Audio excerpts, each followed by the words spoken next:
Good morning all of you. कैसे हैं आप? सब बढ़िया है? पढ़ाई लिखाई अच्छे से चल रही है?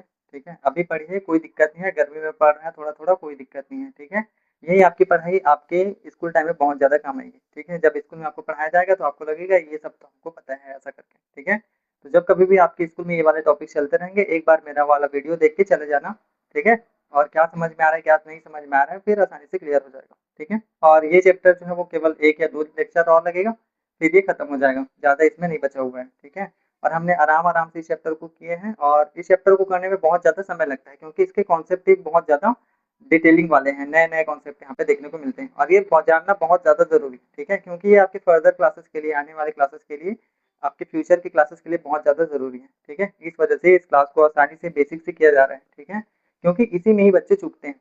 ठीक है, इस वजह से इसको हमने एकदम अच्छे तरीके से, एकदम डिटेलिंग तरीके से समझाया है, और आपके सब्जेक्ट के हर एक टॉपिक को कवर किया है। ठीक है, तो आप लोग वीडियोस को देखिए अच्छे से, और सब्सक्राइब कीजिए, अपने दोस्तों को शेयर कीजिए, अपने स्कूल के दोस्तों को, क्लास के दोस्तों को बताइए। ठीक है, चलिए अब हम आगे बढ़ते हैं जेनेटिक्स के चैप्टर में। हमको देखना है क्या, म्यूटेशन।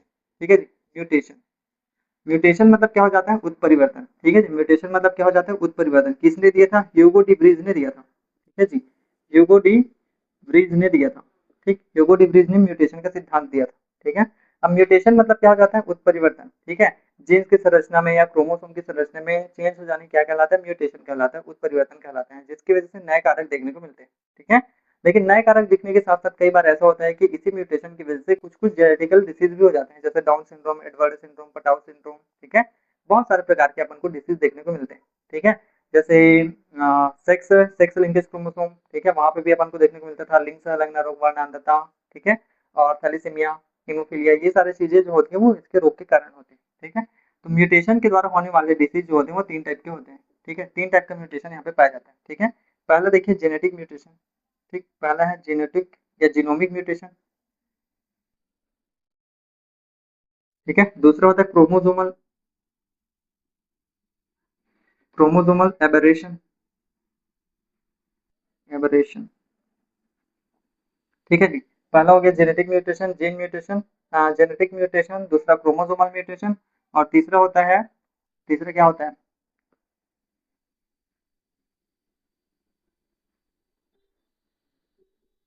एक मिनट, कहाँ गया डस्टर?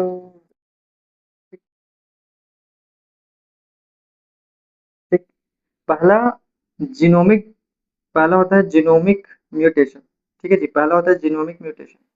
ठीक है, दूसरा होता है क्रोमोसोमल एबरेशन, और तीसरा होता है जीन म्यूटेशन। ठीक है जी, तीसरा क्या हो जाता है? Gene mutation. ये 3 तरीके का म्यूटेशन यहाँ पे पाया जाता है। ठीक है, अब यहाँ पे देखिए जीनोमिक म्यूटेशन में क्या हो जाता है? जीनोमिक म्यूटेशन में क्या हो जाता है? क्रोमोसोम का नंबर, ठीक है जी, क्रोमोसोम का नंबर कम या ज्यादा हो जाता है। क्रोमोसोम का नंबर ज्यादा हो गया या कम हो गया। ठीक है, मतलब 46 क्रोमोसोम रहता है, 23 जोड़ी रहते हैं, 23 जोड़ी रहते हैं, 23 गुणित 2 बराबर 46। ठीक है, तो ये 46 क्रोमोसोम कितना हो जाता है? या तो 47 हो जाएगा या तो 45 हो जाएगा। ठीक है, ये जीनोमिक म्यूटेशन कहलाता है। ठीक है, तो ये क्या कहलाता है? Genomic mutation.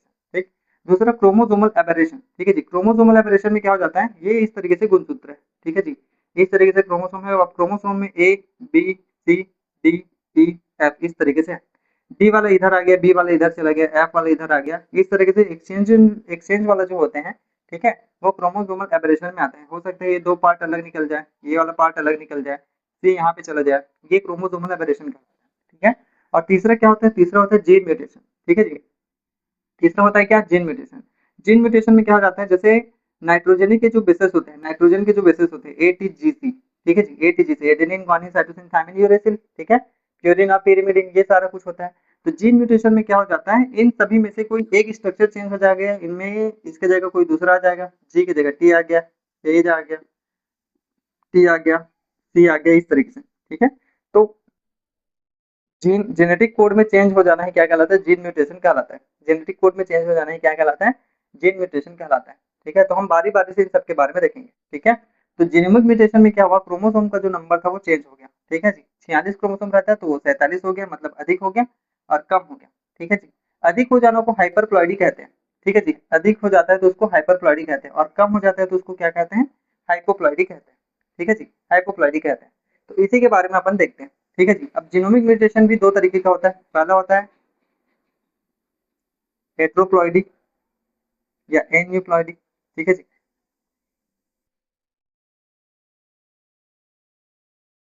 हेट्रोप्लॉइडी या एन्यूप्लॉइडी। ठीक, ठीक है जी। और दूसरा होता है, इसी का दूसरा होता है यूप्लॉइडी। हेट्रोप्लॉइडी, यूप्लॉइडी।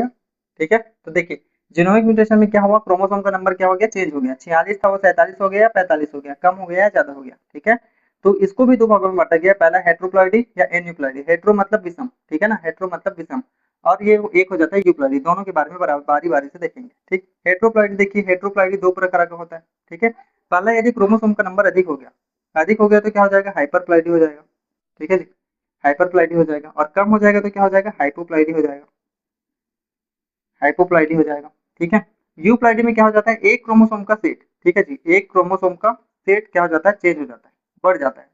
एक क्रोमोसोम का सेट जो होता है वो बढ़ जाता है। ठीक है, मतलब टोटल कितने क्रोमोसोम होते हैं, 23 जोड़ी क्रोमोसोम होते हैं ना, 23 जोड़ी क्रोमोसोम होते हैं, मतलब 23 जोड़ी के कितने सेट है, दो सेट। ठीक है जी, 23 जोड़ी के कितने सेट है, दो सेट है। ठीक है ना, 23 क्रोमोसोम के दो सेट है। ठीक है, तो कितना हो गया, टोटल 46 हो गया।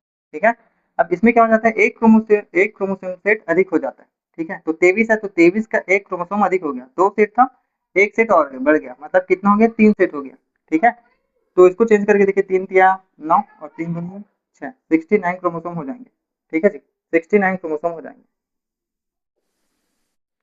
ठीक है, ठीक है भैया, अब चलिए इसको देख लेते हैं, इसको देख लो, हेट्रोप्लॉइडी और एन्यूप्लॉइडी। ठीक है, आप ये सोचोगे सर इतना तामझाम क्यों करवा रहे हो। ठीक है जी, इतना तामझाम इसलिए करना जरूरी है क्योंकि आगे आने वाले जो कॉन्सेप्ट हैं, जैसे तुम देखोगे डिसीज, जेनेटिकल डिसऑर्डर के बारे में देखोगे। ठीक है, Edward syndrome, down syndrome, Patau syndrome, ये दुनिया भर की चीजें हैं। इसके बारे में जब देखोगे ना, तो यही सारी वर्ड्स आपको देखने को मिलेंगे, यूप्लॉइडी देखने को मिलेगा, एन्यूप्लॉइडी देखने को मिलेगा, हेट्रोप्लॉइडी देखने को मिलेगा। ठीक है, क्रोमोसोम का सेट देखने को मिलेगा। तो ये सभी वर्ड जो है वो आने वाले हैं, इस वजह से ये सारी चीजें बताई जा रही है, ये बेसिक है उसका। ठीक है, तो देखिए ये पहला हो गया हाइपरप्लॉइडी और दूसरा हो गया हाइपोप्लॉइडी। ठीक है, हाइपोप्लॉइडी मतलब क्या हो जाता है, एक सेट कम हो जाना। हाइपोप्लॉइडी मतलब क्या हो जाता है, एक सेट कम हो जाना, क्रोमोसोम का एक नंबर कम हो जाना। ठीक है, तो टोटल कितने क्रोमोसोम होता है, 23 गुणित 2 बराबर कितना होता है, 46 होता है। ठीक है जी, तो इसमें एक क्रोमोसोम कम हो जाएगा तो कितना हो जाएगा, 45 हो जाएगा। ठीक है, कितना हो जाएगा, 45। ठीक है, तो टोटल कितना हो जाएगा, 2n-1, 2n-1।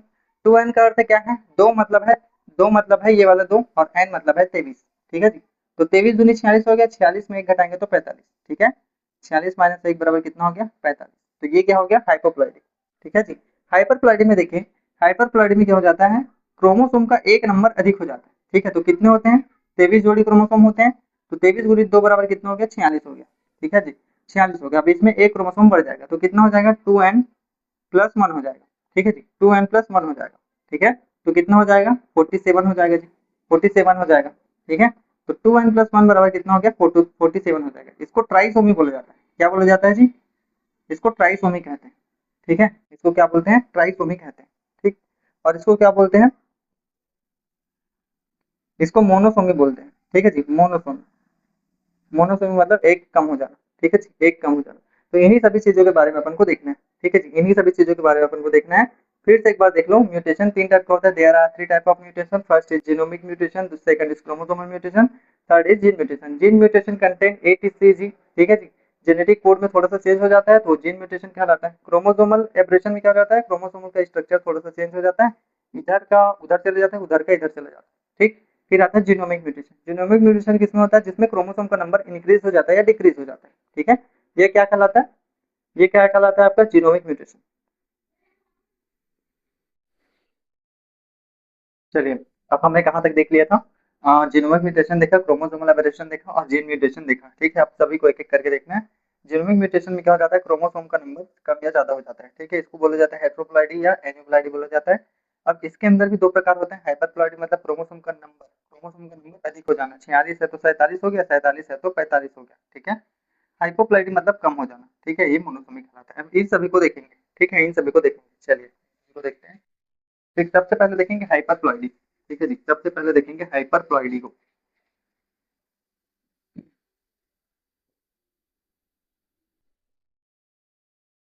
हाइपरप्लॉइडी मतलब क्या हो जाता है, हाइपरप्लॉइडी मतलब गुणसूत्र का एक संख्या अधिक हो जाना। ठीक है जी, गुणसूत्र का एक सेट अधिक हो जाना। ठीक है, अब ह्यूमन में देखिए, ह्यूमन में कैसे होता है, 2n बराबर कितना होता है, 46 है ना, तो n की वैल्यू कितनी हो जाएगी, n बराबर 46/2 बराबर कितना हो जाएगा, 23।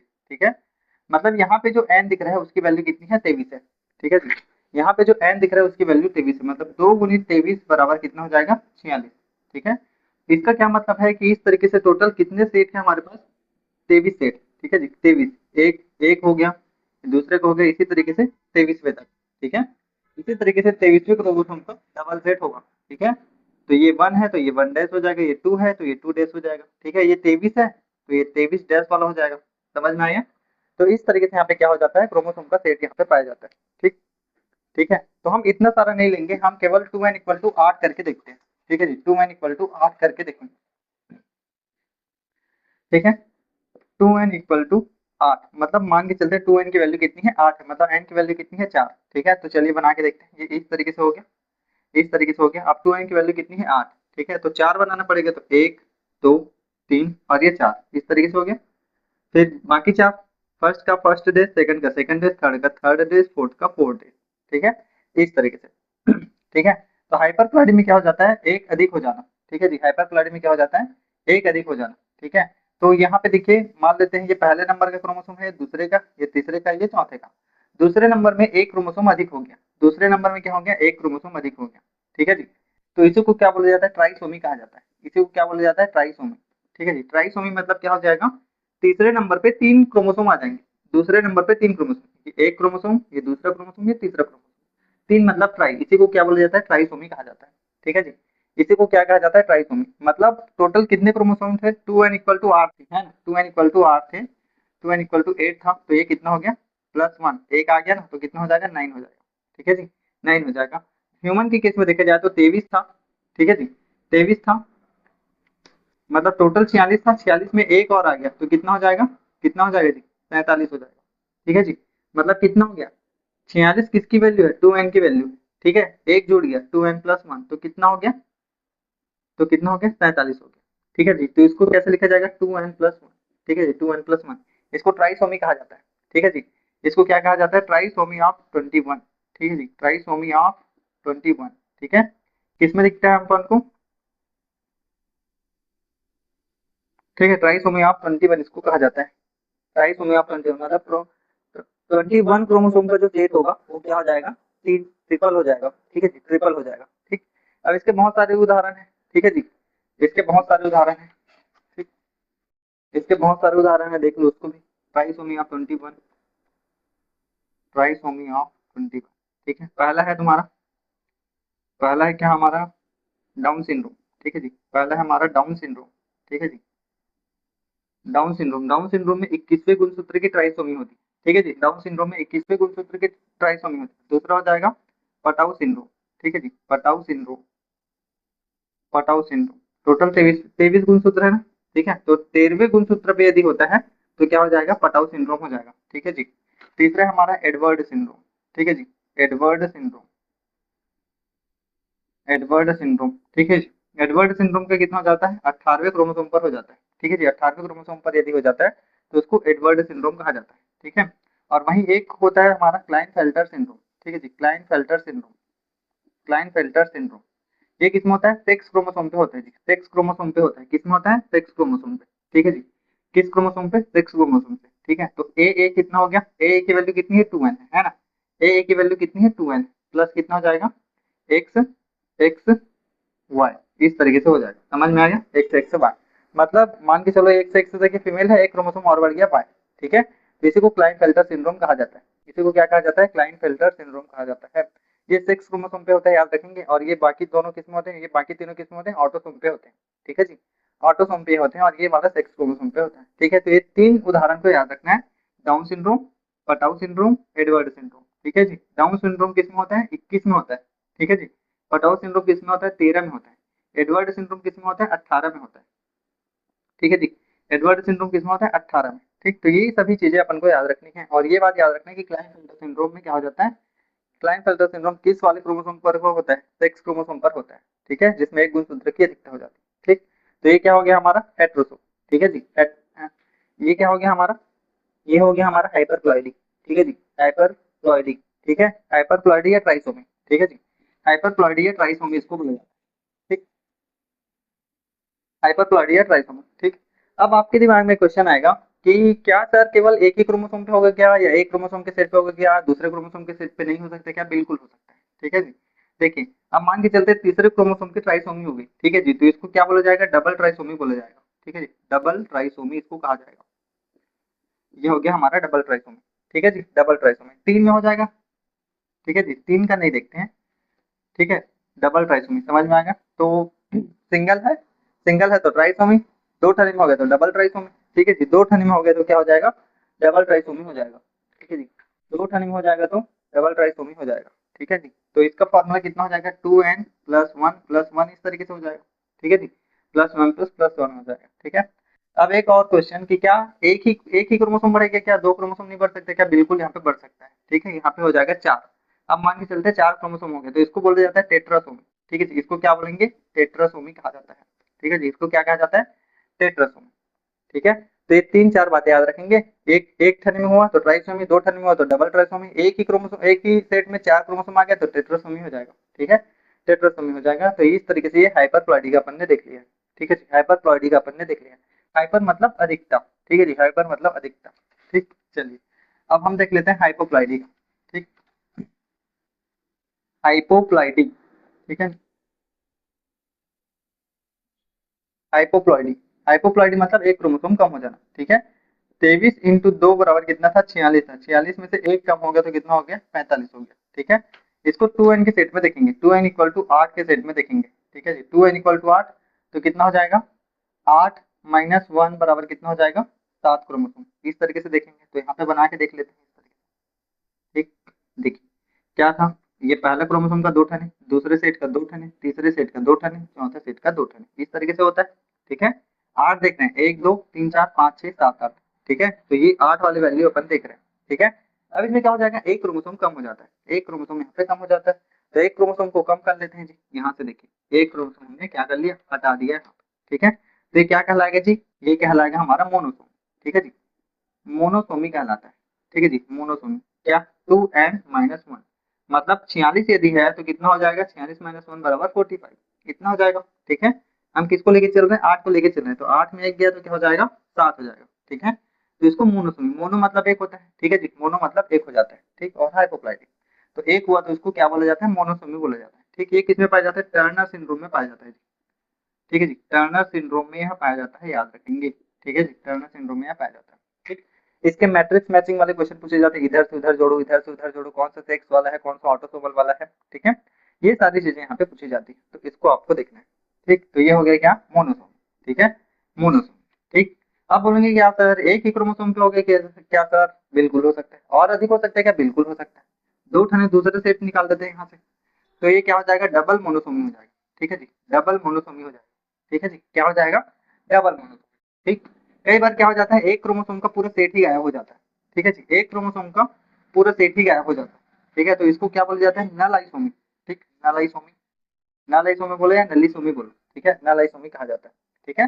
कई बार 2 ठने गायब हो जाता है, 2 ठने क्रोमोसोम का सेट गायब हो जाता है, ठीक है जी, 2 ठने क्रोमोसोम का सेट गायब हो जाता है, तो इसको क्या कहा जाता है, डबल नलीसोमी कहा जाता है, ठीक है जी, डबल नलीसोमी कहा जाता है, ठीक। अब देखिए यहाँ पे क्यों ऐसा हो रहा है, जेनेटिक जीन्स की इधर उधर न जाने की वजह से या क्रोमोसोम के सेट की कम हो जाने की वजह से ये सारी चीजें हो रही है, ठीक है। अब देखिए ह्यूमन के बॉडी को बनाने के लिए टोटल 46 क्रोमोसोम चाहिए है, टोटल 46 क्रोमोसोम चाहिए। अब उसमें से कुछ कुछ सेट कम हो जा रहा है तो कुछ ना कुछ तो वहाँ पे उस क्रोमोसोम के अंदर जो जीन के सेट थे जो प्रोटीन का फॉर्मेशन करते थे और उस प्रोटीन के द्वारा स्ट्रक्चर बनता था ह्यूमन के बॉडी का, ठीक है, बिहेवियर बनता था। अब वही प्रोटीन ही खत्म हो जाएगा, वही क्रोमोसोम ही खत्म हो जाएगा, वही मेन बेस ही खत्म हो जाएगा, तो उसके लक्षण कहाँ से प्रकट हो पाएंगे, ठीक है। तो इस प्रकार के जेनेटिक डिसऑर्डर भी हमको विभिन्न रोगों के माध्यम से अपन को देखने को मिलता है, ठीक है जी। तो ये सारी बातें याद रखनी है हमको, ठीक। तो ये हमने देख लिया हाइपोप्लॉइडी हाइपरप्लॉइडी, ठीक है। अब हम देखेंगे क्रोमोसोमल एबरेशन, ठीक है जी, क्रोमोसोमल एबरेशन, ठीक, क्रोमोसोमल एबरेशन। दूसरा पॉइंट था क्या था, क्रोमोसोमल एबरेशन मतलब गुणसूत्र के स्ट्रक्चर में थोड़ा सा चेंज हो जाएगा, ठीक है जी, गुणसूत्र के स्ट्रक्चर में चेंज हो जाएगा, ठीक है जी। तो ये कितने प्रकार का होता है, 4 प्रकार का होता है, ठीक है जी, क्रोमोसोमल एबरेशन 4 प्रकार का होता है, ठीक। क्रोमोसोमल एबरेशन कितने प्रकार का होता है, 4 प्रकार का होता है, ठीक है, ठीक। देखिए पहला होता है डिलेशन, डिलेशन, ठीक है। दूसरा होता है डेफिशिएंसी, डेफिशिएंसी, ठीक है। डुप्लीकेशन, डुप्लीकेशन, और लास्ट होता है इन्वर्जन, ठीक है जी, लास्ट होता है क्या, इन्वर्जन। ठीक, डिलेशन मतलब देखो, डिलेशन मतलब गुणसूत्र का एक सेट या एक नंबर कम हो जाना, या एक जिनका यहाँ पे कम हो जाना। देखिए इस तरीके से गुणसूत्र है, ठीक है, ए है इधर, यहाँ पे बी है, यहाँ पे सी है, यहाँ पे डी, ठीक है। तो मान लेते हैं सी डी वाला खत्म हो गया, ठीक है, डी वाला खत्म हो गया, ठीक है, या डी वाला यहाँ पे हट गया, ये डिलेशन हो गया। डिलेशन मतलब डिलीट हो जाना, ठीक है। दूसरा होता है क्या, डिफिशियंसी। डिफिशियंसी, डिफिशियंसी मतलब कम हो जाना, ठीक है। डिफिशियंसी मतलब क्या हो जाना, कम हो जाना, ए बी सी डी। अब यहाँ पे सी वाला बना ही नहीं, सी वाला बना ही नहीं, ये डिफिशियंसी कहलाएगा, ठीक है, डिफिशियंसी कहलाएगा। तीसरा होता है क्या, डुप्लीकेशन, ठीक है जी, डुप्लीकेशन, ठीक है, वही वाला रिपीट हो जाना, जैसे ए था बी था, बी के बाद फिर बी बन गया, फिर सी बन गया, फिर डी बन गया, फिर ई बन गया, ये डुप्लीकेशन कहलाता है, ठीक है जी, ये क्या कहलाता है, डुप्लीकेशन। मतलब एक ही चीज बार बार रिपीट हो जाना क्या कहलाता है, डुप्लीकेशन कहलाता है, ठीक। फिर आता है इन्वर्जन, ठीक है, इन्वर्जन, ठीक। इन्वर्जन, इन्वर्जन दो तरीके का होता है, पैरासेंट्रिक, पैरासेंट्रिक और पेरिसेंट्रिक, ठीक है, पैरासेंट्रिक और पेरिसेंट्रिक, ठीक है जी। पैरासेंट्रिक मतलब गुणसूत्र के सेंट्रोमियर को छोड़कर बाकी किसी भी साइड का हट जाना, ठीक है जी, किसी भी साइड का हट जाना या मुड़ जाना क्या कहलाता है, पैरासेंट्रिक कहलाता है। मतलब ये वाला पार्ट में थोड़ा बहुत चेंज हो रहा है तो ये पैरासेंट्रिक कहलाएगा, ठीक है जी। तो ए था, बी था, सी था, डी था, ठीक है, तो डी था और यहाँ पे ई था, तो डी और ई वाला क्या हो गया, ई और डी हो गया, ठीक है, इन्वर्जन हो गया, उल्टा हो गया। डी और ई था तो क्या हो गया, ई और डी हो गया, ये पैरासेंट्रिक कहलाता है, सेंटर को छोड़ के बाकी वाला, ठीक। फिर देखो पेरिसेंट्रिक, पेरिसेंट्रिक, ए था, बी था, सी था, डी था, ई था, एफ था, इस तरीके से। अब इसमें क्या हो जाएगा, पेरिसेंट्रिक मतलब सेंटर के चारों ओर, इस तरीके से, ये सी और डी वाला चेंज हो जाएगा, ठीक है, डी वाला इधर आ गया, सी वाला इधर भाग गया, ठीक है, ये पेरिसेंट्रिक, ठीक है। तो ये क्रोमोसोमल एबेरेशन कहलाता है। डिलीशन मतलब डिलीट हो जाना, डिफिशियंसी मतलब कम हो जाना, डुप्लीकेशन मतलब क्या हो जाएगा, डबल हो जाना या रिपीट हो जाना। डुप्लीकेशन मतलब डबल हो जाना, बी सी डबल हो गया। इनवर्जन मतलब पैरासेंट्रिक सेंटर की इस साइड, पेरिसेंट्रिक मतलब सेंटर के मध्य में, ठीक है। तो ये चीजें भी अपन को याद रखनी है, ठीक। अब हमारा लास्ट बच गया जीन म्यूटेशन, ठीक है जी, gene mutation, gene mutation, genetic, genetic mutation अपन को देखना है, ठीक है। जेनेटिक म्यूटेशन, म्यूटेशन, ठीक, ये भी दो तरीके का होता है, ठीक है जी, ये भी क्या होता है, जेनेटिक म्यूटेशन में क्या हो जाता है, दो तरीके का होता है, ठीक है। जेनेटिक म्यूटेशन में कितने तरीके का होता है जी, दो तरीके का होता है, ठीक। ठीक है जी, तो सबसे पहला होता है सब्स्टिट्यूशन, सब्स्टिट्यूशन, ठीक है जी, और ये होता है एड, एड करना, ठीक है जी, एड करना, ठीक। अब यहाँ पे देखें सब्स्टिट्यूशन का अर्थ क्या हो जाता है, देखिए गुणसूत्र के जो बेस होते हैं, ठीक है जी, गुणसूत्र या डीएनए के जो बेस होते हैं उसमें क्या होता है, एडेनिन, थाइमिन, ग्वानिन, साइटोसिन, इस तरीके से होता है, ठीक है, एडेनिन, ग्वानिन, साइटोसिन, थाइमिन, इस तरीके से होता है, ठीक। अब दो ठने इसमें प्यूरिन होता है और दो ठने क्या हो जाता है, पिरिमिडिन हो जाता है, ठीक है, दो ठने पिरिमिडिन हो जाता है। अब ये किस तरीके से रहेगा, ऐसा रहेगा, ए है, टी है, जी है, सी है, ठीक है, तो ए के साथ टी लगता है, टी के साथ ए लगता है, जी के साथ सी लगता है, सी के साथ जी लगता है, इस तरीके से लगता है, ठीक है। तो इसमें क्या हो जाता है, सब्स्टिट्यूशन में क्या हो जाता है, प्यूरिन, प्यूरिन की जगह प्यूरिन लिख सकते हैं, प्यूरिन की जगह प्यूरिन आ गया, ठीक है। मतलब ए लिखा हुआ है, ए की जगह क्या आ जाएगा, ए आ जाएगा, इस तरीके से, ठीक है, प्यूरिन की जगह प्यूरिन आ गया, ठीक है। दूसरा पिरिमिडिन की जगह पिरिमिडिन का आ जाना, ए है तो टी है, टी की जगह फिर से टी आ जाना, या जी की जगह फिर से जी आ जाना, ठीक है। ये क्या कहलाता है, प्यूरिन की जगह प्यूरिमिडिन, प्यूरिन की जगह प्यूरिन आ जाता है, पिरिमिडिन की जगह पिरिमिडिन आ जाता है, ठीक है। तो ये क्या कहलाता है, ये क्या कहलाता है, सब्स्टिट्यूशन कहलाता है, ये क्या कहलाता है, सब्स्टिट्यूशन कहलाता है, ठीक है। इसको बोला जाता है ट्रांजिशन, इसको क्या बोला जाता है, ट्रांजिशन, ट्रांजिशन मतलब सेम सेम, ठीक है जी, प्यूरिन की जगह प्यूरिन का आना, पिरिमिडिन की जगह पिरिमिडिन का आना क्या कहलाता है, ट्रांजिशन कहलाता है, ठीक। अब कई बार क्या हो जाता है, प्यूरिन की जगह क्या आ जाता है, पिरिमिडिन आ जाता है, ठीक है जी, प्यूरिन की जगह क्या आ जाता है, पिरिमिडिन, मतलब ए या टी की जगह क्या आ जाएगा, जी या सी आ जाएगा, ठीक है जी। प्यूरिन की जगह क्या आ जाएगा, पिरिमिडिन आ जाएगा, तब नाइट्रोजनी बेसिस का जो स्ट्रक्चर होगा वो पूरी तरीके से चेंज हो जाएगा, ठीक है, इसको बोला जाता है ट्रांसवर्जन, ठीक है जी, ट्रांसवर्जन, ठीक है जी। हमेशा हमेशा प्यूरिन प्यूरिन के साथ ही रहता है, पिरिमिडिन पिरिमिडिन के साथ ही रहता है, ठीक है। लेकिन यदि चेंज हो जाता है, थोड़ा सा चेंज हो जाता है तो क्या हो जाएगा, ट्रांसवर्जन की कैटेगरी में आ जाएगा, ठीक है। प्यूरिन की जगह पिरिमिडिन आ गया या पिरिमिडिन की जगह प्यूरिन आ जाता है तो ये क्या कहलाता है, सब्स्टिट्यूशन कहलाता है, ठीक है। और ये जीन्स के बारे में होता है, ठीक। दूसरा है ऐड करना, ठीक है जी, ऐड करना, तो ऐड मान लीजिए ए है, टी है, सी है, फिर टी है, फिर जी है, फिर सी है, फिर ए, ठीक है। अब इसमें कोई नया क्या आ जाएगा, नया नाइट्रोजनी बेसिस आ गया, ठीक है जी। नया नाइट्रोजनी बेसिस आ गया, जैसे जी आ गया यहाँ पे, ठीक है जी, जी आ गया, ठीक है। तो यहाँ पे इसका कोड चेंज हो जाएगा, ए टी सी, ये पहला तीन, फिर दूसरा सी जी टी, फिर तीसरे दिन क्या हो जाएगा, जी सी ए, इस तरीके से हो जाएगा, ठीक है जी। तो जेनेटिक कोड में क्या हो जाता है, चेंज हो जाता है, और जेनेटिक कोड में चेंज हो जाने की वजह से क्या हो जाता है, जीन्स का स्ट्रक्चर चेंज हो जाता है, और जीन का स्ट्रक्चर चेंज हो जाने की वजह से ये जो जेनेटिक कोड होता है वो नए नए प्रकार के कैरेक्टरिस्टिक शो करने लगता है, यही विभिन्नता कहलाता है, ठीक है जी। और जिसकी वजह से म्यूटेशन आ जाती है, ठीक है।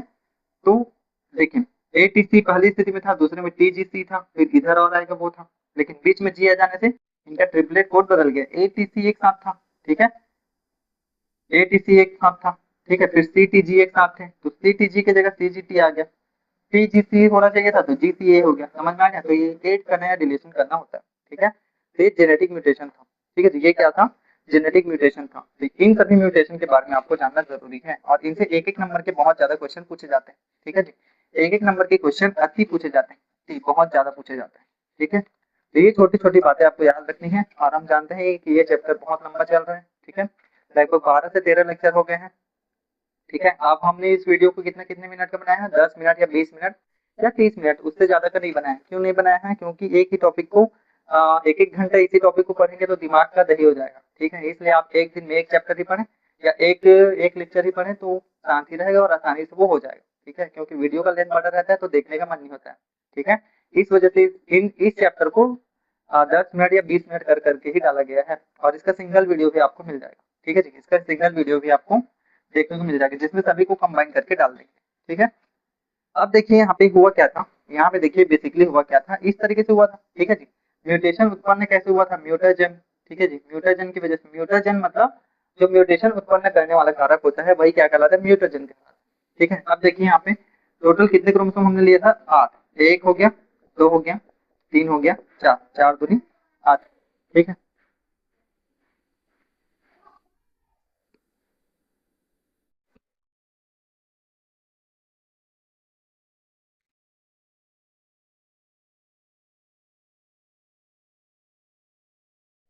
ठीक है, चलिए क्यों हुआ था, क्यों ऐसा हुआ था हम देखते हैं, ठीक है। क्यों हुआ था ये हम देखते हैं, डिसजंक्शन की वजह से होता है, किसकी वजह से होता है, डिसजंक्शन।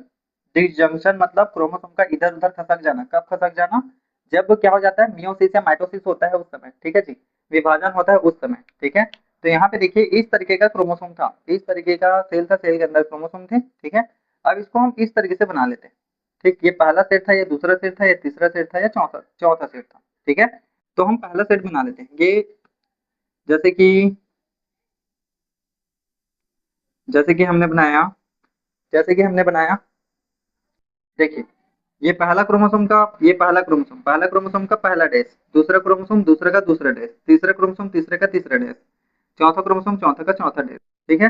तो ऊपर की साइड देखेंगे तो n इक्वल टू 4 हो गया, और n इक्वल टू कितना हो जाएगा, 4 हो जाएगा, ठीक है। अब ये सभी अपने अपने साइड की ओर जाने लगेंगे, ये इधर गया, ये इधर गया, ये इधर गया, ये इधर गया ऊपर की तरफ, ये गया नीचे की तरफ, इस तरीके से जाएगा। तो यहाँ पे क्या हो जाएगा, यहाँ पे ये ऊपर वाला आ गया n equal to 1, n equal to 2, n equal to 3, n equal to 4, ठीक है। और इधर आ गया n equal to 1, n equal to 2, n equal to 3, n equal to 4, समझ में आएगा।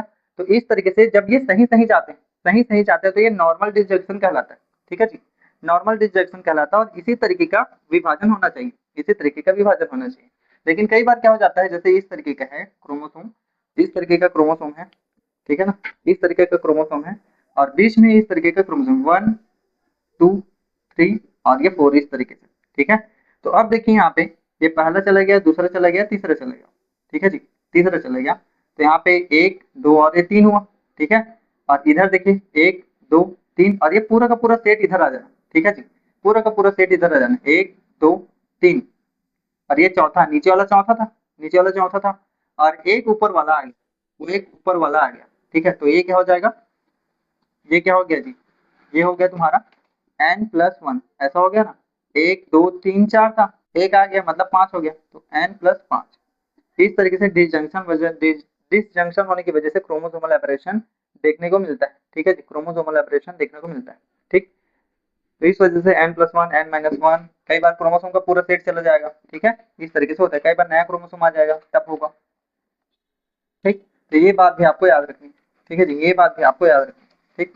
अब हमारा बच गया क्या, अब हमारा क्या बचा है, म्यूटाजन। ठीक है जी, म्यूटाजन मतलब, म्यूटेशन मतलब जो कारक म्यूटेशन उत्पन्न करते हैं। ठीक है जी, जो कारक म्यूटेशन उत्पन्न करते हैं, ठीक है, वो म्यूटेशन कहलाता है। तो बायोलॉजिकल कारक, बायोलॉजिकल फैक्टर, बायोलॉजिकल फैक्टर में क्या आ जाते हैं जी, वायरस आ जाते हैं। ठीक है जी, वायरस आ जाते हैं। दूसरा हो जाता है केमिकल। ठीक है जी, केमिकल HNO2, HNO2 ऐसे कारक होते हैं जो क्या करते हैं, केमिकल होते हैं जो क्या करते हैं, म्यूटेशन उत्पन्न करते हैं। ठीक है, और बहुत सारे प्रकार के रसायन होते हैं जिनकी वजह से म्यूटेशन उत्पन्न हो जाता है। ठीक है, फिर आ जाते हैं फिजिकल। ठीक, नॉन आयोनाइज्ड, नॉन आयोनाइज्ड विकिरण रेज। ठीक है, नॉन आयोनाइज्ड रेज क्या होता है, यूवी रेज। ठीक है जी, यूवी रेज जब कोशिकाओं के अंदर पड़ती है तब क्या हो जाती है, तब क्या हो जाती है, म्यूटेशन उत्पन्न हो जाती है। ठीक है, फिर हम पढ़ते हैं आयोनाइज्ड रेज। ठीक है जी, आयोनाइज्ड रेज जैसे अल्फा रेज हो गया, बीटा रे हो गया, गामा रे हो गया, ये सभी की सभी रेज जब बॉडी के में पड़ती है तो क्या हो जाता है, क्या हो जाता है, म्यूटेशन उत्पन्न हो जाता है। कई बार कैंसर भी उत्पन्न हो जाता है। ठीक है ना, तो ये सारे कारक होते हैं जो क्या करते हैं, रोग को उत्पन्न करते हैं या क्रोमोसोमल डिसऑर्डर पैदा करते हैं। ठीक है, अब इसके बाद अपन को देखना है क्रोमोसोमल डिसऑर्डर या जेनेटिक डिसऑर्डर, वही लास्ट टॉपिक है, फिर ये टॉपिक खत्म। ठीक,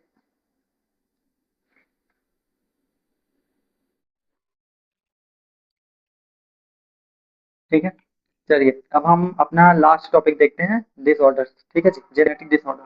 ठीक है जी, क्या देखते हैं, जेनेटिक डिसऑर्डर्स, जेनेटिक डिसऑर्डर। ठीक है, जेनेटिक डिसऑर्डर दो तरीके का हो सकता है। ठीक है, पहला हो जाएगा क्रोमोसोमल। ठीक है, क्रोमोसोमल डिसऑर्डर। ठीक है जी, क्रोमोसोमल डिसऑर्डर। ठीक है, क्रोमोसोमल डिसऑर्डर दो तरीके का हो सकता है। पहला हम देखते हैं ऑटोसोम के लिए। ठीक है, ऑटोसोम मतलब कितने जोड़ी के लिए, 22 जोड़ी के लिए। ठीक है, और दूसरा देखते हैं सेक्स क्रोमोसोम के लिए। सेक्स क्रोमोसोम मतलब जो 23वां जोड़ी होता है। ठीक है, 23वां जोड़ी होता है उसके लिए। ठीक है, 23वां जोड़ी का क्या उदाहरण हो जाता है, हमारा टर्नर सिंड्रोम। ठीक है जी, टर्नर सिंड्रोम हो जाता है। टर्नर सिंड्रोम ए प्लस एक्स ओ एक कम हो जाता है। ठीक है, दूसरा होता है क्लाइन फिल्टर सिंड्रोम। ठीक है जी, क्लाइन फिल्टर सिंड्रोम। ठीक है, क्लाइन फिल्टर सिंड्रोम, इसमें क्या हो जाता है, एक अधिक हो जाता है, ए प्लस एक्स एक्स वाई। इस तरीके से ये क्लाइन फिल्टर सिंड्रोम होता है। ये सब चीज हम पहले ही देख चुके हैं। ठीक है, ये सब चीज हम क्या देख चुके हैं, पहले ही देख चुके हैं। ठीक, ऑटोसोम के लिए क्या हो जाता है, डाउन सिंड्रोम हो जाता है। ऑटोसोम के लिए क्या हो जाता है, डाउन सिंड्रोम। ठीक है जी, ऑटोसोम के लिए क्या हो जाता है, डाउन सिंड्रोम, इसका उदाहरण हो जाता है। ठीक, तो जेनेटिक डिसऑर्डर दो तरीके का होता है, there are two types of genetic disorder, first is chromosomal disorder, second is Mendelian disorder. ठीक है जी, मेंडेलियन डिसऑर्डर, मेंडेलियन डिसऑर्डर मतलब जो क्या करेगा, मेंडल के जेनेटिक्स के लॉ को फॉलो करेगा। ठीक है जी, मेंडल की जेनेटिक्स के लॉ को फॉलो करेगा। ठीक है, अब ये भी दो तरीके का होता है, there are two types of Mendelian disorder. ठीक है, first is first is autosome के लिए। ठीक है, फर्स्ट इज ऑटोसोमल डिसऑर्डर। ठीक है, दूसरा हो जाएगा सेक्स क्रोमोसोम। ठीक है जी, दूसरा क्या हो जाएगा, सेक्स क्रोमोसोम के लिए हो जाएगा। ठीक है, अब ऑटोसोम वाला भी दो तरीके का होता है।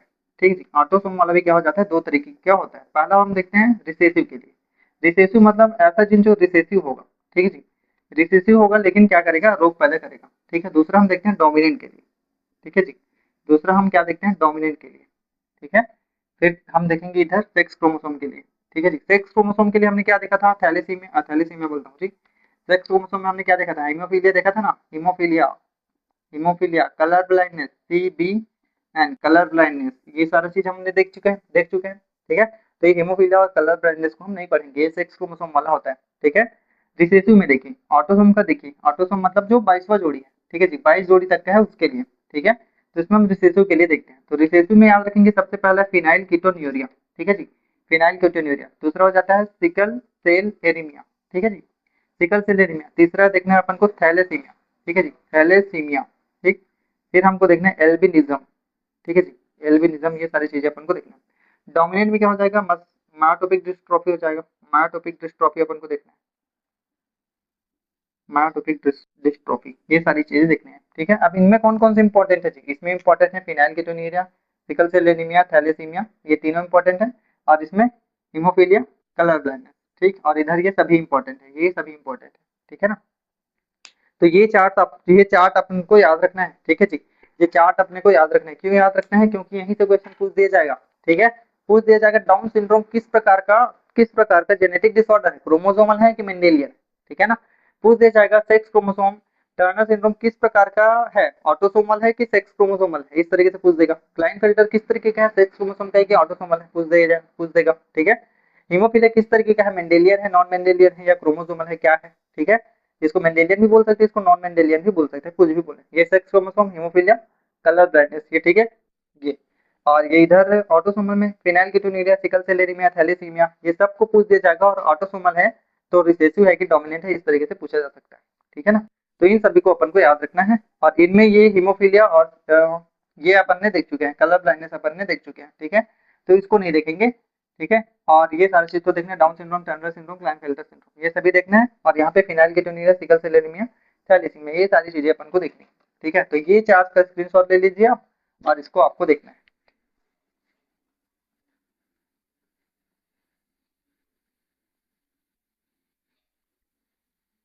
ठीक है। अब हम सबसे पहले देखते हैं क्या, फिनाइल कीटोन्यूरिया, ठीक है जी, फिनाइल कीटोन्यूरिया। ठीक, फिनाइल कीटोन्यूरिया इस तरीके से देखिए, क्रोमोसोम है, क्रोमोसोम में ये कोई एक जीन का सेट है, ठीक है जी। ये क्या है, जीन का सेट है, ठीक। इस जीन के सेट के द्वारा क्या बनाया जाता है, phenyl phenyl alanine hydrolase, phenyl alanine, ठीक है जी, फिनाइल एलेनिन हाइड्रोलेज एंजाइम के द्वारा क्या बनाया जाता है, फिनाइल एनिलीन बनाया जाता है, ठीक है जी। Phenyl aniline hormone, phenyl alanine को, एनिलीन को चेंज किया जाता है, ठीक है जी। फिनाइल एलेनिन को क्या किया जाता है, चेंज किया जाता है। किसमें चेंज करते हैं जी, किसमें चेंज करते हैं, ठीक है। ये phenyl alanine hydrolase phenyl aniline को किसमें चेंज करता है, टायरोसिन में चेंज करता है, टायरोसिन में चेंज करता है, ठीक है जी। किसमें चेंज करता है, टायरोसिन में चेंज करता है, ठीक है। जिसकी वजह से हमारा शरीर स्वस्थ रहता है, जिसकी वजह से क्या हो जाता है, हमारा शरीर स्वस्थ हो जाता है, ठीक है। अब इस प्रकार के जीन में, इस प्रकार के जीन के ऑटोसोमल जीन में क्या हो जाएगा, म्यूटेशन हो गया, म्यूटेशन हो गया, ठीक है। म्यूटेशन हो जाने की वजह से मान लेते हैं ये जीन नहीं बना, ठीक है जी, ये जीन मान लेते हैं नहीं बना, ठीक है जी। नहीं बनने की वजह से क्या हो जाएगा, नहीं बनेगा तो ये फिनाइल एलेनिन हाइड्रोलेज भी नहीं बनेगा, फिनाइल एलेनिन हाइड्रोलेज भी नहीं बनेगा। और ये नहीं बनेगा तो फिनाइल एलेनिन भी, फिनाइल एलेनिन जो है, जो हमारी बॉडी में रहता है, वो टायरोसिन में चेंज नहीं हो पाएगा, ठीक है ना, टायरोसिन में चेंज नहीं हो पाएगा, ठीक है जी। जिसकी वजह से हमको एक रोग हो जाएगा, ठीक है जी, जिसकी वजह से हमको एक रोग हो जाएगी। और यह रोग किसमें लक्षण प्रकट करता है, ब्रेन में प्रकट करता है, ठीक है जी, ब्रेन में, स्किन में और हेयर्स में, ठीक है जी, ब्रेन, स्किन और हेयर, ठीक है, इन तीनों में अपने लक्षण प्रकट करता है, ठीक है। तो इससे क्या साबित हुआ, एक जीन जो है, ठीक है जी, एक जीन जो है वो बहुत सारे लक्षणों को क्या कर रहा है, कैरी कर रहा है, ठीक है जी। एक जीन के द्वारा बहुत सारे लक्षणों को कैरी करना क्या कहलाता है, प्लियोट्रॉपी कहलाता है ना, क्या कहलाता है, प्लियोट्रॉपी कहलाता है, ठीक है। ये तो अपन को पता है, ठीक है। तो ये बात याद रखना है, ये फिनाइल कीटोन्यूरिया है, ठीक है। फिनाइल से फिनाइल बस को याद रखना, फिनाइल से फिनाइल को बस याद रखना, ठीक है। फिनाइल से फिनाइल बस को याद रखना। जीन है, ये क्रोमोसोम का एक जीन है, क्रोमोसोम का जीन क्या बनाता है, फिनाइल एलेनिन हाइड्रोलेज एंजाइम की उपस्थिति में फिनाइल एलेनिन को टायरोसिन में चेंज करता है, ठीक है। अब इस जीन में म्यूटेशन हो गया, ये जीन बना ही नहीं, तो ये जीन नहीं बनने की वजह से फिनाइल एलेनिन जो होता है वो टायरोसिन में परिवर्तित नहीं हो पाता है। टायरोसिन में परिवर्तित ना हो पाने की वजह से ये हमारे ब्रेन पे इफेक्ट करता है, ब्रेन पे इफेक्ट करने के साथ साथ स्किन पे भी इफेक्ट करता है, ठीक है। इसके साथ साथ ये हमारे हेयर्स को भी इफेक्ट करता है, ठीक है। तो इस प्रकार से एक जीन जो होता है वो बहुत सारे जीन्स को क्या करता है, बहुत सारे लक्षणों को क्या करता है, प्रभावित करता है। इस वजह से इसको प्लियोट्रॉपी कहा जाता है, ठीक है जी। इस वजह से इसको क्या कहा जाता है, प्लियोट्रॉपी कहा जाता है। और ये एक प्रकार का ऑटोसोमल क्रोमोसोम है, ऑटोसोमल डिसऑर्डर है, ठीक है जी, ऑटोसोमल डिसऑर्डर है। और ये फिनाइल कीटोन्यूरिया का है, ठीक है जी, फिनाइल कीटोन्यूरिया का है, ठीक। फिर देखो sickle cell anaemia, sickle cell anaemia का हम बता चुके हैं, ठीक है, ये पहले भी पढ़ चुके हैं, ठीक है, पहले भी पढ़ चुके हैं। देखिए सिकल सेल एनीमिया में क्या हो जाता है, हीमोग्लोबिन होता है, ठीक है जी। सिकल सेल एनीमिया में क्या हो जाता है, हीमोग्लोबिन ए, और ए मान लेते हैं, ठीक है। अब ऐसी स्थिति में ये स्वस्थ स्वस्थ प्रकार का, ये क्या है, स्वस्थ प्रकार का हीमोग्लोबिन, स्वस्थ प्रकार का हीमोग्लोबिन, ठीक है जी। अब सिकल सेल एनीमिया वाले जिनमें क्या हो जाता है, एच बी ए तो है, लेकिन इसके साथ क्या आ जाता है, एच बी एस आ जाता है, ठीक है जी, एच बी एस आ जाता है, ठीक। ऐसी स्थिति में रक्त की आकृति कैसी है, गोलाकार है, ठीक है जी। और इस वाली स्थिति में क्या हो जाता है, एच बी ए की वजह से ये आकृति गोलाकार है, लेकिन एच बी एस की वजह से इसकी आकृति कैसे हो जाती है, हंसिया के जैसे हो जाती है। हंसिया आपने देखा है, आपके घर में होता है, ठीक है।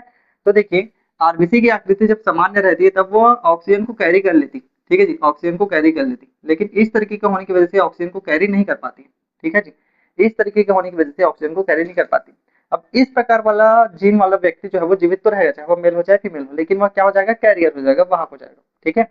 अब इस प्रकार के व्यक्ति का विवाह, इस प्रकार के व्यक्ति का विवाह यदि सेम इसी पर्सन वाले व्यक्ति से हो गया, एच बी ए इंटू एच बी एस, ठीक है, तो इसके द्वारा बनने वाला जो जीन होगा वो क्या हो जाएगा, एच बी एस, और एच बी एस हो जाएगा। इसके होने की संभावना कितनी, संभावना 25% संभावना हमने बताया था, ठीक है। तो इस प्रकार देखने पर इसकी आकृति कैसे बनेगी, सिकल सेल टाइप की बनेगी ना, ऐसा हाशिया टाइप की बनेगी। और इस तरीके में क्या हो जाता है, रक्त का फ्लो नहीं हो पाता, ऑक्सीजन का फ्लो नहीं हो पाता, तो इस प्रकार का चाइल्ड पूरी तरीके से क्या हो जाएगा, डिलीट हो जाएगा। ठीक है जी, पूरी तरीके से क्या हो जाएगा, डिलीट हो जाएगा। इसी की वजह से इसको क्या बोलते हैं, इसी की वजह से क्या हो जाता है, ये जो रोग होता है, कौन सा रोग, सिकल सेल एनीमिया। ठीक है, इसी को क्या बोला जाता है, सिकल सेल एनीमिया रोग कहा जाता है। ठीक है ना, तो ये भी बहुत ज्यादा घातक रोग होता है। ठीक, अब ये देखिए क्यों हो जाता है, देखिए जैसे ये क्रोमोसोम है, ये डीएनए का एक पार्ट है। ठीक है जी, ये डीएनए का पार्ट है, यहाँ पे एक जीन है। ठीक है जी, यहाँ पे क्या है, जीन। ठीक है, इस जीन का, ये जीन क्या है, ये ऊपर वाला है, एक मिनट रुको।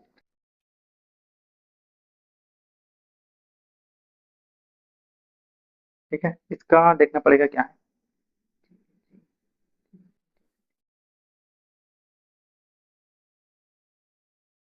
जी ए जी सी टी सी। ठीक है, इधर क्या जाता है, जी ए सी।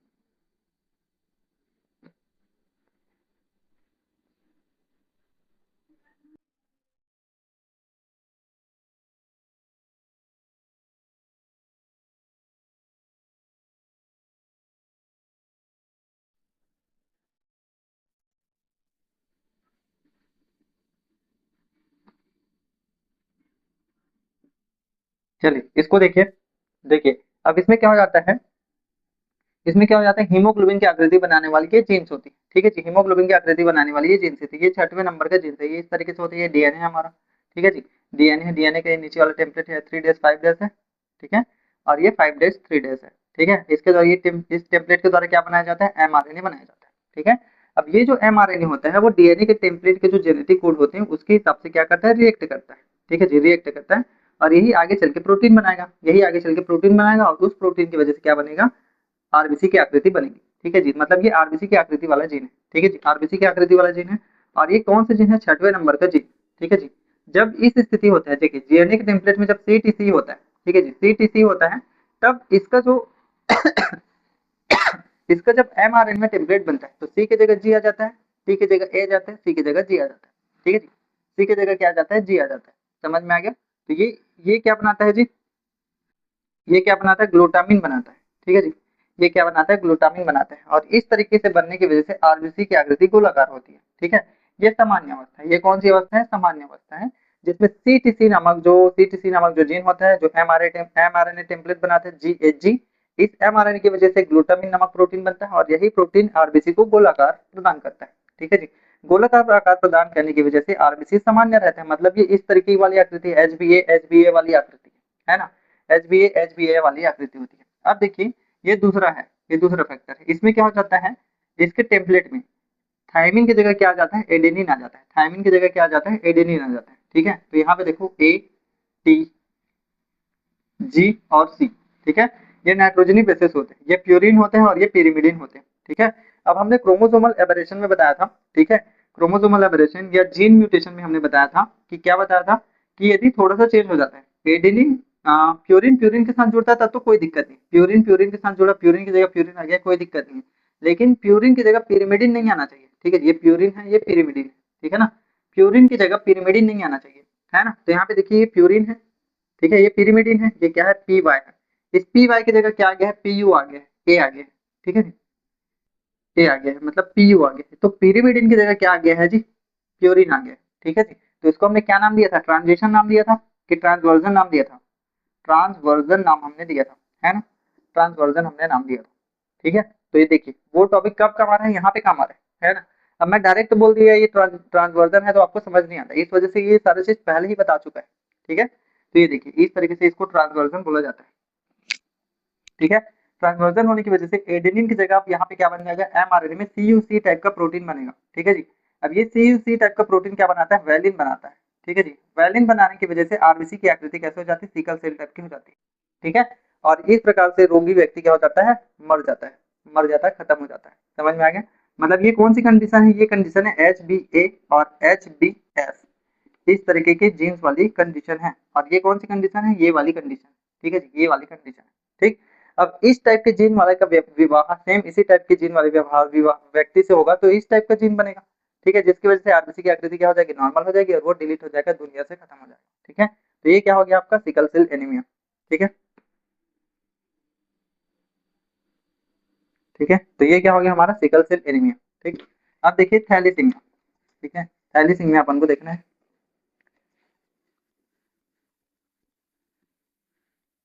ठीक है, अच्छा लग रहा है तो सब्सक्राइब कीजिए ताकि आपकी पढ़ाई आसान हो जाए। ठीक है, आपकी पढ़ाई आसान हो जाए। ठीक, फिर हम क्या देखते हैं, थैलेसीमिया।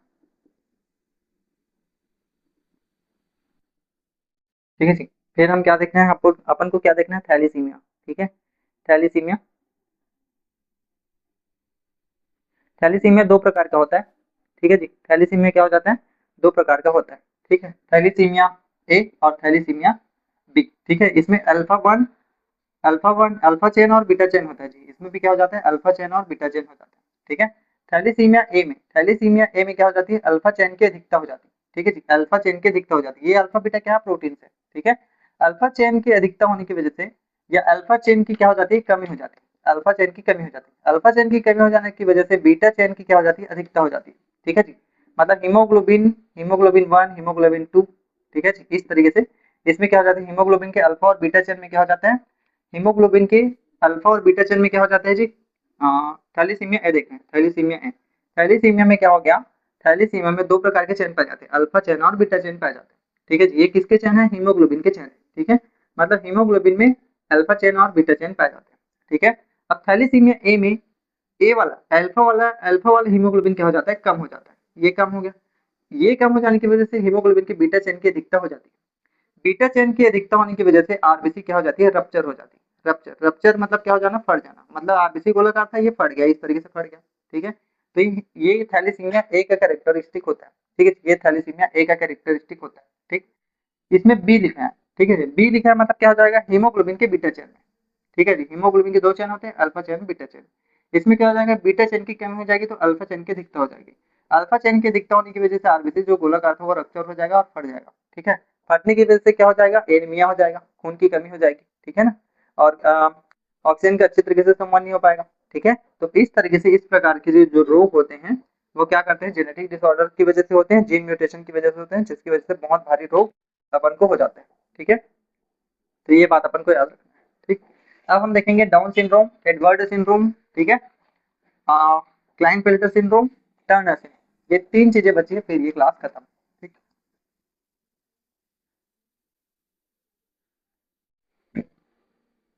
ठीक है, अब हमारा लास्ट टॉपिक बचा हुआ है क्या, जेनेटिक डिसऑर्डर का लास्ट। ठीक है, उसको हम देख लेते हैं। ठीक है, जो कैसा टाइप का था, सेक्स वाला था। ठीक है जी, सेक्स वाला था। ठीक है, मतलब ये तीन टाइप का होता है, तीन टाइप बस अपन को देखना है। पहला अपन को देखना है डाउन सिंड्रोम। ठीक है जी, डाउन सिंड्रोम। ठीक है, फिर अपन को देखना है क्लाइनफेल्टर सिंड्रोम, क्लाइनफेल्टर। ठीक है, और अपन को देखना है टर्नर सिंड्रोम,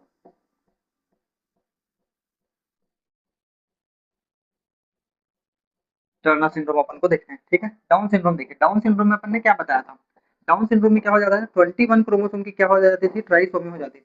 ठीक है, 21 क्रोमोसोम की ट्राइसोमी हो जाती थी, मतलब हमने इस तरीके से बनाया था, और 20 वाला जो क्रोमोसोम था उसमें एक क्रोमोसोम एक्स्ट्रा आ गया। ठीक है, ये क्या कहलाता है, डाउन सिंड्रोम कहलाता है, मतलब 2n+1, 2n+1 हो गया, 2n की वैल्यू कितनी है, 46, +1 इक्वल टू कितना हो जाएगा, 47 हो जाएगा। ठीक है, तो ये ट्राइसोमी ऑफ 21 क्रोमोसोम होता है। ठीक है, ये डाउन सिंड्रोम कहलाता है। डाउन से याद रखना, उल्टा कर देना, डाउन मतलब कम, ज्यादा। ठीक है, तो कम से ज्यादा कर देना, तो डाउन मतलब उल्टा, याद रखना चाहिए, 46 है तो 47 हो जाएगा। ठीक है, तो ये क्या कहलाता है, ट्राइसोमी ऑफ 21 क्रोमोसोम कहलाता है, जिसको डाउन सिंड्रोम अपन कहते हैं। ठीक है जी, जिसको अपन डाउन सिंड्रोम कहते हैं। अब ये कैसा हुआ होगा, देखिए देखिए कैसे हुआ होगा, एक होता है एक जो फीमेल से आता है जी, और एक होता है स्पर्म। ठीक है, जो मेल से आता है। ठीक है, ये क्या है, स्पर्म। अब इसकी वैल्यू कितनी थी, 22+1 से थी। ठीक है जी, अब हम मान लेते हैं फीमेल, इसके द्वारा क्या आया था। ठीक है, इसके द्वारा क्या आया था, 22+1 आया। ठीक है जी, 22+1 आया, और ये जो 21वें गुणसूत्र वाला था ये भी आ गया। ठीक है जी, ये भी आ गया, तो अब दोनों जुड़ जाएंगे तो कितना हो जाएंगे, 44+x और ये वाला y, इस तरीके से आ जाएगा। ठीक है जी, 44+x इस तरीके से आ जाता है, यही क्या कहलाता है, डाउन सिंड्रोम कहलाता है। ठीक है जी, यही क्या कहलाता है, डाउन सिंड्रोम कहलाता है। ठीक है जी, यही क्या कहलाता है हमारा, डाउन सिंड्रोम। ठीक, यही क्या कहलाता है, डाउन सिंड्रोम। ठीक है जी, इसे फिर क्या बोला जाता है, डाउन सिंड्रोम। ठीक, अब इसमें इस प्रकार के जो व्यक्ति होंगे, इस प्रकार के जो बेबी होगा, ठीक है, इस प्रकार का जो बेबी होगा उसमें क्या देखने को मिलेगा, उसके माथ चौड़ा हो जाएगी, जीभ छोटी हो जाएगी, आंखें बड़ी, आंखें छोटी, हाथ छोटे, हाथ का क्रीज कम हो जाएगा, आकार कम हो जाएगा, हृदय की संरचना थोड़ी परिवर्तित रहेगी और यह व्यक्ति जल्दी से खत्म हो जाएगा। ठीक है, तो ये क्या हो गया, हमारा डाउन सिंड्रोम हो गया। ठीक है जी, ये क्या हो गया, हमारा डाउन सिंड्रोम। अब हम देखते हैं क्लाइनफेल्टर सिंड्रोम। ठीक है जी, क्लाइनफेल्टर सिंड्रोम में क्या हो जाता है, एक गुणसूत्र अधिक हो जाता है। ठीक है जी, एक गुणसूत्र अधिक हो जाता है, ये सेक्स क्रोमोसोम के लिए होता है। ठीक है जी, सेक्स क्रोमोसोम के लिए होता है। तो 22 प्लस कितना हो जाएगा, एक्स एक्स वाई, इस तरीके का हो जाएगा। ठीक है जी, 22 प्लस एक्स एक्स वाई हो जाएगा। और ये किसमें होता है, मेल में होता है। ये किसमें होता है, मेल में। ठीक है, अब मेल में देखिए यहाँ पे दो एक्स क्रोमोसोम दिख रहे हैं, दो एक्स क्रोमोसोम दिख रहे हैं। अब दो एक्स क्रोमोसोम किसकी विशेषता होती है, दो एक्स क्रोमोसोम किसकी विशेषता होती है, फीमेल्स की विशेषता होती है। ठीक है जी, फीमेल की विशेषता होती है। तो इस प्रकार के जो मेल होंगे, इस प्रकार के जो मेल होंगे उसमें फीमेल के समान लक्षण प्रकट हो जाएंगे। ठीक है जी, फीमेल के समान लक्षण प्रकट हो जाएंगे, जैसे बियर्स का नहीं आना, ठीक है, मूंछ का नहीं आना, ठीक है, और मेमोरी ग्लैंड्स का बन जाना। ठीक है, इस प्रकार का यहाँ पे हो जाता है। तो इस प्रकार के जो लड़के होते हैं, ठीक है, उनमें फीमेल के कैरेक्टरिस्टिक ज्यादा देखने को मिलते हैं। ठीक है, इसको गायनेकोमेस्टिया कहा जाता है, गायनेकोमेस्टिया, गायनेकोमेस्टिया कहा जाता है। ठीक है, फिर हमारा जाता है टर्नर सिंड्रोम। टर्नर सिंड्रोम में क्या हो जाता है, मोनोसोमी हो जाते हैं। मोनोसोमी मतलब एक कम हो जाना, मतलब 22 है। ठीक है जी, 22 है प्लस क्या हो जाएगा, एक्स जीरो हो जाएगा। ठीक है जी, 22 प्लस एक्स जीरो। ठीक है, 22 प्लस एक्स जीरो इस तरीके का हो जाएगा। ठीक, 22 बोलो या 44 बोलो एक ही बात है। ठीक है जी, 44 बोलो, या क्या लिख सकते हैं हम, डबल ए करके लिखते हैं हमेशा। ठीक है जी, डबल ए करके लिखते हैं, तो यहाँ पे डबल ए कर लेते हैं, double x plus x zero हो जाएगा। अब इसमें देखिए डबल एक्स होना चाहिए, फीमेल में होता है, याद रखेंगे ये किसमें होता है, फीमेल में होता है। ये किसमें होता है जी, फीमेल में होता है। अब फीमेल में यदि हो रहा है और एक एक्स क्रोमोसोम होना चाहिए, एक एक्स क्रोमोसोम डिलीट हो चुका है, खत्म हो चुका है, तो इसमें फीमेल के समान लक्षण भी कम हो जाएंगे। ठीक है, फीमेल के समान लक्षण भी कम हो जाएंगे। और इस प्रकार की जो लड़की होती है, इस प्रकार की जो फीमेल पैदा होगी वो स्टेराइल होती है। ठीक है जी, स्टेराइल और नॉन फर्टाइल होती है। नॉन फर्टाइल मतलब बंध्य प्रकार की होती है। बंध्य से क्या तात्पर्य है कि वो कभी भी मां नहीं बन सकती। ठीक है, क्योंकि उसके जितने भी जेनाइटल ऑर्गन होंगे, इंटरनल ऑर्गन होंगे, वो सही से डेवलप नहीं हुए रहेंगे। ओवरी का फॉर्मेशन नहीं होगा, ओवरी का फॉर्मेशन होगा तो ओवरी के अंदर ओवम नहीं बन पाएगा। ठीक है, मेंस्ट्रुअल साइकिल बहुत कम आएंगे और फीमेल के लक्षण लक्षण भी बहुत ज्यादा कम होंगे, छोटे होंगे। ठीक है, तो ये सारे के सारे इसके टर्नर सिंड्रोम के लक्षण है। और इस तरीके से यहाँ पे ये चैप्टर खत्म होता है। बहुत लंबा समय लगा है, एक हफ्ते से ज्यादा लग गया। ठीक है, तो इस तरीके से ये चैप्टर खत्म होता है। अब इस चैप्टर को आप अच्छे से पढ़िए, ध्यान लगा के पढ़िए, बार बार देखिए वीडियो को, समझ नहीं आ रहा तो। ठीक है, थैंक यू सो मच।